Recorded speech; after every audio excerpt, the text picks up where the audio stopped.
Back in 2024, I thought planning was just about writing things down. If a thought came to my mind, it went into the planner. If a sticker looked cute, it got pasted. If a quote sounded inspiring, it stayed. No questions asked. My 2024 vision board was very random. I didn't think much about why I wanted something. I just dumped everything that felt good at the moment. It was creative, it was fun, and honestly, it looked aesthetic. But progress, not so much. I was busy filling pages, but not really moving forward. That year taught me that writing everything down doesn't automatically mean you're planning. Sometimes you're just collecting thoughts. Then came 2025, and something shifted. I slowed down. I stopped pasting things just because they looked nice. I actually looked at my life and asked myself, what do I really want to achieve? My 2025 vision board was smaller, cleaner, and more intentional. Every goal had a reason, every page had a purpose. Planning stopped feeling like a decoration and started feeling like direction. And somehow that vision board worked more than I could ever have imagined. I became more consistent, I started prioritizing better. And now, 2026, this time I'm not guessing anymore. I know what works for me. This planner isn't about tasks, it's about alignment. It starts with vision board, but this time no random pasting, no looks cute, so it goes in. Only thing that makes sense for our life. There are glow up blueprints, bingo cards, and thoughtful prompt that makes self growth feel playful and gentle. Then comes the goals and wish list, needs, wants, and everything in between because adulting means knowing the differences.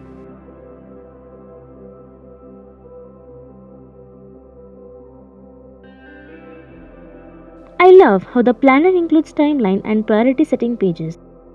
One of my favorite part is how this planner supports balance. There's a period tracker with cycle syncing reminding me to plan around my energy and not against it. There's also a breast examination, a gentle reminder that self care is also about awareness and health. A full year at a glance calendar so nothing feels overwhelming. Each month has its own theme, a little reminder that every phase has its own vibe, inviting me to slow down, ask myself honest questions, and check in how I'm really doing.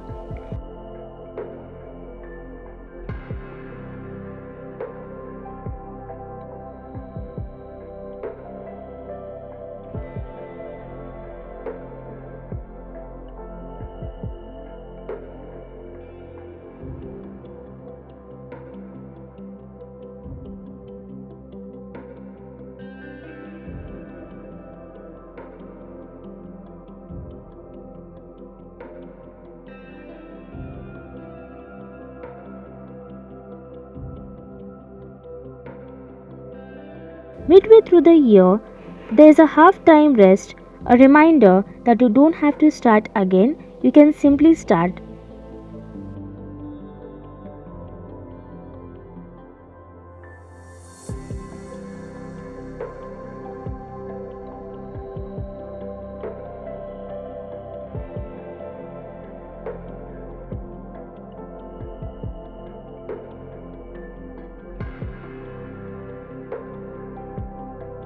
Assessment sections that encourages reflection on habits, routines, expense tracker, and emotional well-being.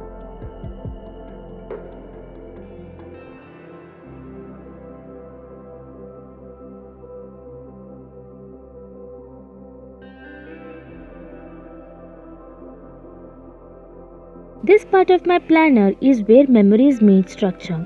The travel planner isn't about destination, it's about planning experience I'll remember. From choosing where I want to go to writing packing list so that I don't forget the small things. This session helped me travel little with less stress and more presence. Then there's the 75 soft challenge, not about presence but about showing up gently every day. Small habits, soft routines, consistency without burnout.